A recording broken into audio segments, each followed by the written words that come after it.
Hello, I am Yogini Sunita, and this is Meditation, Yoga, and Stuff podcast. I believe my dharma or my life's purpose is to share my understanding of meditation, yoga, and Ayurveda, holistic healing science of India. I make these amazing wisdoms accessible and adaptable for present times. So let's start. Hello and welcome to the podcast.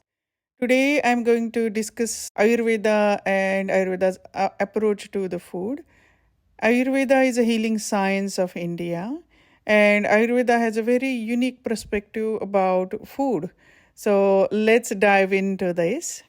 Ayurveda suggests that a lot of our illnesses come from our lifestyle choices and our food choices, and the effect of the food choices on our gut health is extremely important to understand, and why we need to eat according to our dosha. Three Ayurvedic constitution types: Vata, Pitta, Kapha. We also know that the seasons different doshas to it. For example, summer is a pitta time, winter is kapha time. The transition in between the seasons, which is a fall and spring, is a vata time.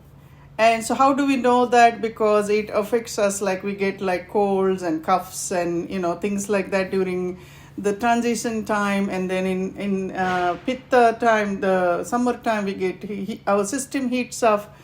In kapha time, which is winter time, we feel cold. Everything feels like everything slows down for our system, because a lot of our effort of our system goes into digestion, and so body feels cold and all that. So we understand that. Now let's look at the Vata's digestion. So we're looking at now the concept of Agni. Agni means digestive fire. So digestive fire is something extremely important in Ayurveda, and in relation to dosha, we need to understand this digestive fire and how it works. Okay. So let's take a Vata person's digestive fire. Imagine it is here in front of us, okay? And so how it will look is, it is irregular. So Vata person's digestive fire is irregular. So sometimes they're very hungry, sometimes they're not. They like to eat constantly in between. There is, that's what Vata person's way of eating is. And then the Pitta person's digestive fire is quite robust. Maybe too much. The digestive fire is quite fully burning, so much so that whatever they eat really digests really quickly. Kapha person's digestive fire is like burning wet logs, so it is dwindling. It is really trying to fight with those, the wet wood and trying to survive. So that is Kapha person's fire, a digestive fire or Agni. So from metabolism point of view, we'll see that irregular metabolism for Vata, too much metabolism, like excessive burning, almost like metabolism for Pitta, and a slow metabolism for Kapha. Okay, so this is from modern point of view. So when we understand this, let's look at another point of view from Ayurveda, is that there has to be regularity for Vata to eat, because the reason for that is if Vata eats irregularly and the digestive fire is irregular, what happens that it creates a lot of ama. So hang in there. I know I'm using a lot of Sanskrit words, but I'll explain meaning of those. So what happens with Vata is, because of their everything is irregular for Vata, right? So the eating habits, everything is irregular. And the Agni is, because it is irregular, they sometimes feel very hungry and other times not so much. And for Vata person, what happens is their system's go-to thing is constipation. So because Vata means air and space element together, it is the lightest of the element. The fire is also light.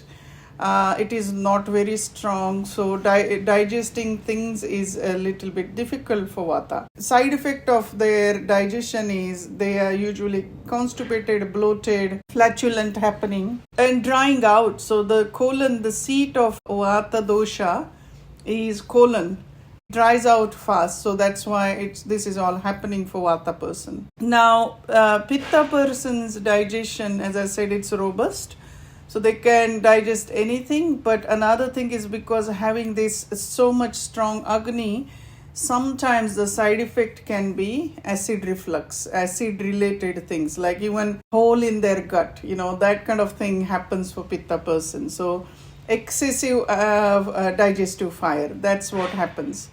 And so in our system, how digestive fire represents is in this form of gastric acid. And if we put a drop of that acid here now in front of us, it will actually burn hole in the floor. So it is that strong, but it is safely encapsulated in our stomach. So the food digest in our system goes into that gastric acid, and that's where the process starts of our digestion. That's where the transformation starts. So the Agni's job is to transform. Job of our digestive fire is transformation. And what is the food? What is it's doing? It's transforming food into all the nourishment for our doshas, okay, or our systems, I should say. From a yogic point of view, we know that we are annamaya kosha is what we sense. Our body is made out of food according to yoga, and that is not Ayurveda's awareness. Is Ayurveda also believes that yes, it is food, but also that the transformed things. So yes, it is made out of food, but it is also more than that, because Ayurveda is a medical science. So we're looking at from that point of view as well. Now let's look at Kapha's digestive fire. So Kapha's digestive fire is dwindling. It is slow. It is low. So what happens with kapha, that even you may have heard some of your friends may be saying that even just looking at food and I put on weight. So usually that is what happens with kapha's agni, that, because it takes time for digestion, it feels like it sits in their gut for a little bit longer. It sits like a brick. So for example, let's come back to vata fire. So imagine vata fire is in front of us and we add food in that fire. If it is burning okay today, then it will digest everything. But if it is not burning okay, it is off and on, what's going to happen? That it will create ama. So what is ama? Ama is toxic morbid waste of our digestive system. So what happens to the food which is not digested turns into toxic morbid waste of our digestive system. And this ama, if we have more ama in our system, we are more prone to the diseases. And so that's why we need to create less ama in our system, okay? And how do we do that? To help our digestive fire go steady and regularly.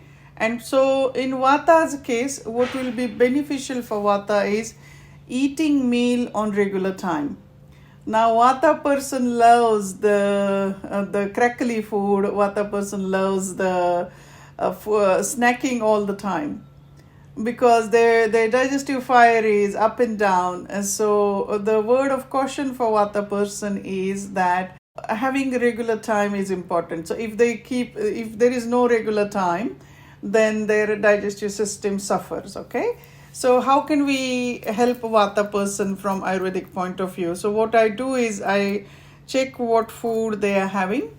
Now vata person it's usually for vata person, again not 100%, but usually for vata person it's difficult to gain weight. So you'll have thin, long or small or petite bodies. That's what vata person looks like. But they will have dry skin, dry hair, So a lot of dryness there, okay? And Vata persons do not like regular things. So Vata person's thing is not having any regularity in life. And according to Ayurveda, it will be extremely beneficial if they have regularity, at least with the food. Because Vata person's digestion is this off and on, Vata needs to eat cooked food. So let me explain Ayurveda's understanding of raw food. According to Ayurveda, when humanity came across the fire, that was the fantastic thing happened for humanity, because now we can cook our food and digest it properly. So according to Ayurveda, the food needs to be cooked. Especially for Vata, needs to be cooked. If, say, for example, Vata person, according to Ayurveda, should go for steamed vegetables rather than salad. Go for soups rather than smoothies. And so this is how Vata person should eat. The smoothies, this is a new thing for humanity. We are doing that. But I'll tell you an example of a smoothie. I had a client, she had Vata dominant, and she had a lot of digestive issues. So she started having smoothies, and initially it worked. What happened that so the smoothie went in and helped her ease digestion, because they were going in and going out. So her digestion improved according to her. But over the period of time, over the 6 months time, she continued with the smoothie because it worked for her. But she started feeling really cold. She started feeling like, even in she visited me in summer and she was still feeling cold. She was wrapped in shawls. Her hands, feet were cold.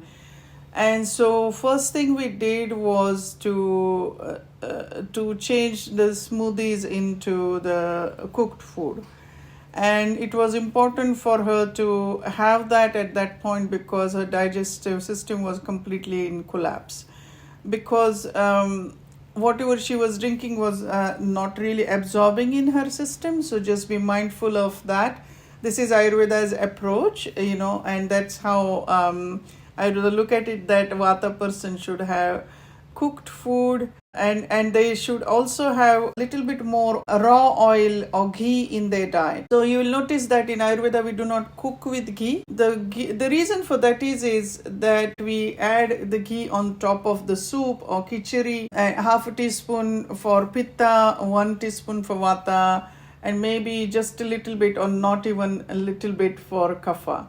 The reason for all this is the ghee is fantastic, or raw oils are fantastic, because it gives us goodness of fat, and we all need fat, because in our joints, in our brain, there is fat, and that's how our brain functions better and all that. But that doesn't mean that we start glugging the fats. A teaspoon is quite sufficient in a day. When Vata person have this food with little bit of raw oil in it, so if you're vegan, you don't have to have a ghee. You can add raw oil, like olive oil will work. So that's fine too. What it does, it removes the dryness from the digestive tract and colon. So you can add that. If a person in their vata time in their life, which is after 50s and all that becomes vata time, then we will add a little bit more raw oils in our diet. So you can take them on your steamed vegetables, you can add them into your soups and things like that. Okay.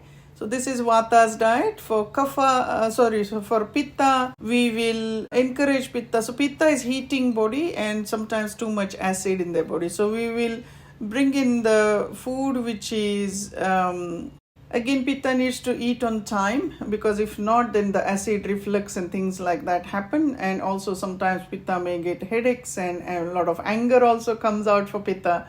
So eating on time is good. And then another thing is for Pitta is bringing in the food which is cooling food.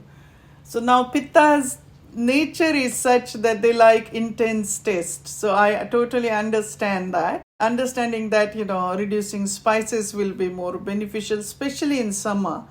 So reducing spices, you can have like instead of coffee, you can have maybe coconut water and things like that, which will cool your system down. So cooling your system down is the key for pitta, and reducing the acid in diet. For example, the cooling vegetables will be less acidic in our system. So just be mindful of that.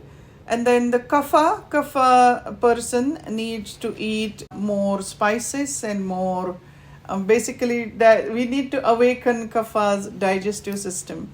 So kapha can have more spices. Kapha can have more the food which is awakening their digestive fire. Now, kapha should avoid heavy food, which kapha loves. So kapha loves sweet and fatty stuff. Ayurveda suggests for kapha go for healthy, but again in moderation. So in Ayurveda, everything in moderation is the key. When we have this understanding, prevention is better according to Ayurveda. So everything in moderation. So this doesn't mean that you stop eating your favorite thing, because maybe you come across these big lists that what pitta should have, what kapha should have, what they shouldn't have, what vata shouldn't have, all these things. So this is where Ayurveda's intelligence comes in. Ayurveda talks about how you can make things digestible. Let's take example of potato, okay? So if we take potato, if we deep fry it, it has a lot of starch in it, and it is not really beneficial for us. What if we take that potato, steam it, and then add ginger, garlic, turmeric, asafoetida, cumin in it, and add this mashed potato in that, Indian mashed potato vegetable. And you can add little bit more greens in it and mix it and have a little bit of that. You can still enjoy the potato if you like it, but you're also eating it with all these other things, like cumin eases our digestion, it reduces the fat. You can add fennel seeds on top of that. You can add the things which will help you to aid digestion. So this is how we modify the food according to our needs.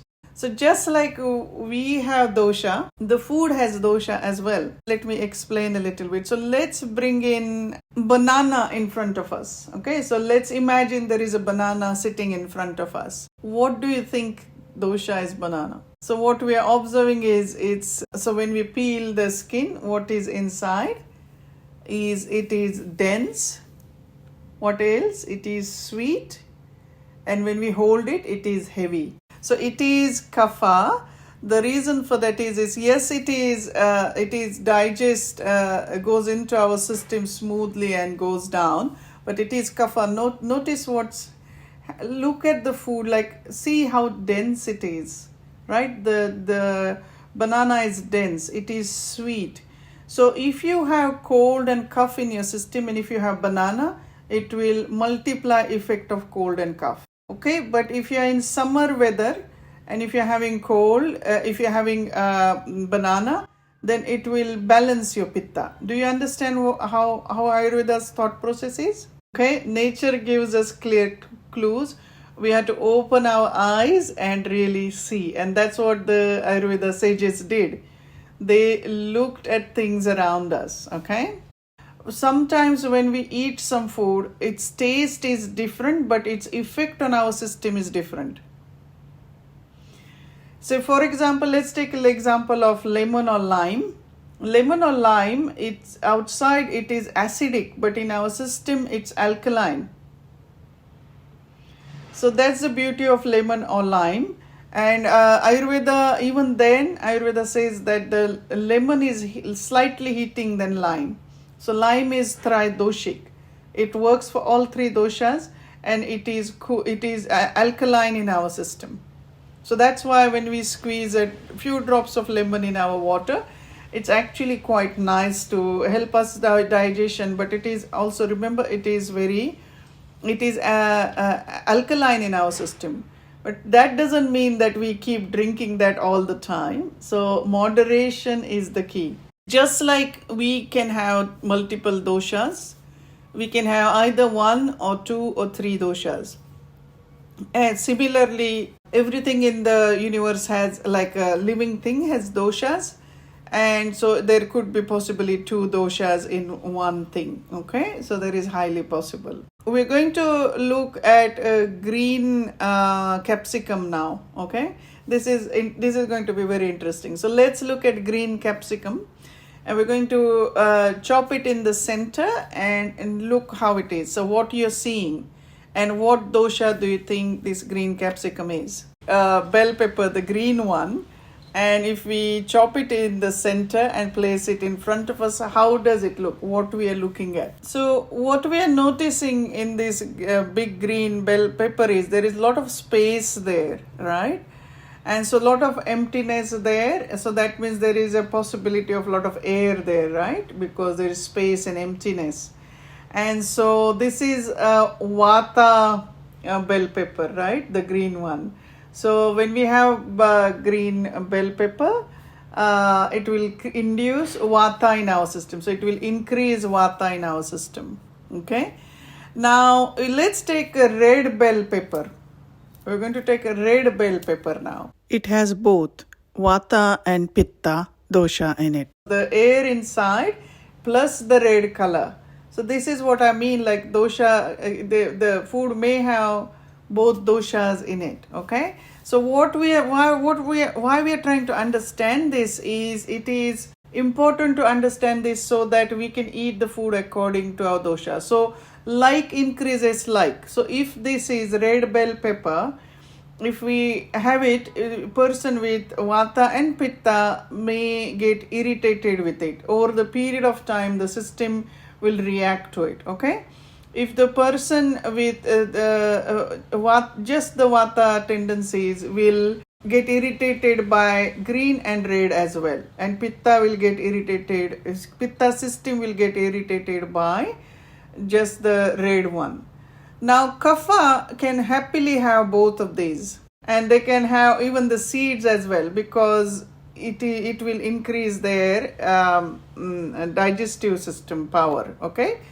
Now let's look at cucumbers. So a lot of wateriness in it, right? There is so much wateriness in it that it is kapha inducing. So it is, if kapha person already sinusy, and if they have that, it is going to increase their kapha in their system. Now you see what I mean, like kapha person, a banana may be, maybe little bit difficult to digest because it will trigger their kapha more. So that's what this is all about, the understanding of the food. Okay.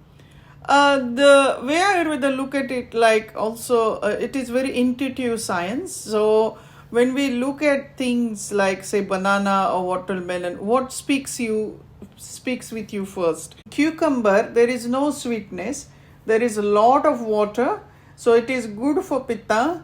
Maybe vata okay, but for kapha I would be cautious, because if I'm snotty like kapha, people will have that issue quite regularly.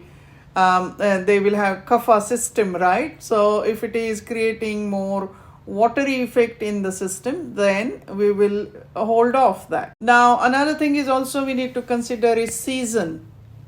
So what season and eating what, because earlier human ate according to the season, but nowadays we have everything available in our shop. So we will be a little bit careful with, I suggest that, eating as according to season, having as fresh food as possible is way to go. Now we're going to look at the prana in the food. So if we pluck apple from a tree and eat that tastes amazing as opposed to when we buy it from supermarket. So it's a different way of looking at the understanding, like how that we have prana, but the food also have prana as well. So we can gain prana through our food.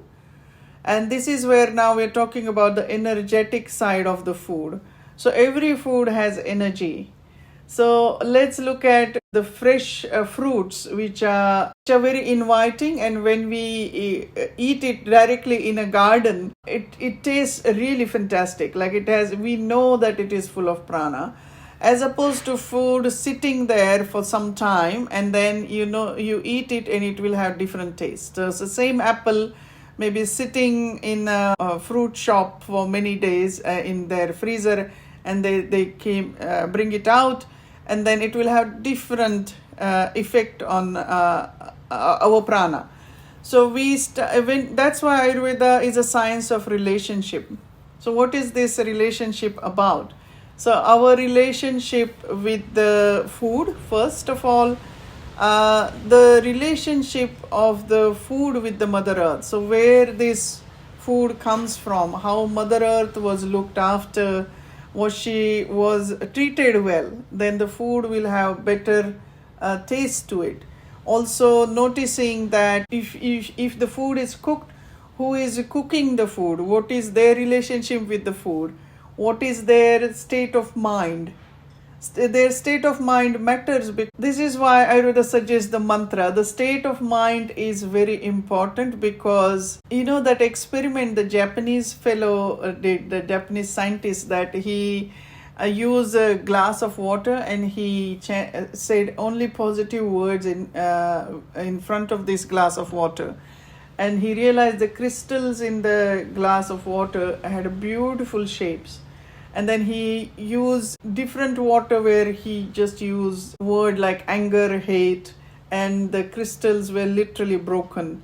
So the water, and every food has water, we have water. So our thought process when we are cooking, if there is a lot of yelling, fighting, that is going to affect the food, the prana in the food. So what if we have positive thoughts? What if we put mantras into the food? Then it will vibrate on different level, right? So that's what Ayurveda's understanding of it. Ayurveda is very logical science. It understands how we can bring in prana in our system. And then also cleanliness, like the kitchen needs to be beautiful, where you feel like cooking. The cleanliness, in the kitchen is extremely important. As I explained, the mindset of the cook. And when you're going to sit for the eating, taking time out, maybe stopping all the screens and just paying attention to what we are eating, what is happening with the food. So we start noticing that the color of the food, notice where the food comes from, notice how the food in India we eat by hand, so how it feels, the texture feels to your hand. Or if you're using spoon, take a look at the food and really notice, really become aware, and then really mindfully eating, slowly eating. Ayurveda believes that the digestive process starts when we start thinking about the food. Just thinking about our favorite food, the salivation process start. So the thought of the process of food start our digestive process. Then when we cook the food and when we start looking at food, we are also looking into the beauty of the food, the colors, what's happening. And then when you eat it, it's the saliva in the mouth, that mixture of saliva with the food actually is important. So chewing food, Ayurveda suggests 32 times. Ayurveda suggests 32 times biting your food, chewing your food. But if that's not possible, slowly really become aware of the taste, what's happening in your mouth, and let that saliva help you to digest the food. So then the bolus thing goes in our digestive system. It sits there in our stomach for 2.5 hours roughly. So that's why Ayurveda suggests that have a 2.5 hours break between the meal. If that is possible for you, that will be great. It will improve your digestion. And then the food goes into our intestine, and that's where small intestine, the absorption of all the goodness of the food happens, and it travels to our colon. And by the time it reaches to our colon, it is now started drying out. So all the goodness has taken out from the small intestine. It is going towards the colon. And this is where for Ayurveda, it is important that our digestive system should work regularly. So every morning we should be evacuating our bowels so that, all the ama and also whatever is not serving us is moving out of our system. I hope that this today's podcast episode has helped you to understand Ayurveda's approach to the food, the wisdom of Ayurveda and the food. And I hope that this will give you inspiration to follow Ayurveda's guidelines. I am offering Ayurveda lifestyle certification course, and this is online course, so you can join it from anywhere. It's a course where I designed to teach all the wisdom of Ayurveda. If you like my podcast, this is how I teach as well. And you'll have access to my understanding of Ayurveda. There is also option of you can attend it via Zoom, live via Zoom, or you can actually, you will also have access to recording. So if you can't attend via Zoom, you will have access of the recording for 6 months. So you can go back and visit to it anytime you want. You can study it anytime you want. And also you'll have access to my understanding. You can email me anytime. I will help you as much as I can. Also, there is a certification. It's an accredited course, so you will get a certification where you become Ayurveda lifestyle consultant. So I hope that I will see you there. Thank you for being here. I really appreciate you. Bye for now. Thank you for tuning in. I really appreciate that you're taking this time out of your day. Don't forget to subscribe. Take care. Bye for now.